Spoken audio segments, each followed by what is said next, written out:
Hello viewers, আশা করি সবাই অনেক ভালো আছেন। আজকে নিয়ে আসলাম আরেকটি ডেজার্ট আইটেম। এর নাম হলো ক্যারামেল জেলি পুডিং। এটি দেখতে যেমন লোভনীয়, খেতেও তেমন সুস্বাদু। তো চলুন চলে যাই রান্নায়।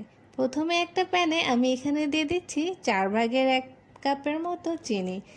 চুলার হিটটাকে রাখবো লো হিটে। এটাকে আমি এখন ক্যারামেলে তৈরি করে নিচ্ছি। তো আমি আরেকটি চুলায় আমার 2 কাপের মতো দুধ গরম করতে দিয়েছি। যখনই আমি দেখব যে চিনিগুলো ক্যারামেল হয়ে গেছে, তখনই আমি এখানে গরম করে রাখা দুধ দিয়ে দিচ্ছি। দুধের পরিমাণ 2 কাপের মতো। দুধ ও ক্যারামেলটাকে ভালোভাবে মিশিয়ে নিচ্ছি। এবার আমি এখানে দিচ্ছি 3 টেবিল চামচের মতো কনডেন্স মিল্ক। কনডেন্স মিল্ক দেওয়ার পর আরেকবার মিশিয়ে নিলাম।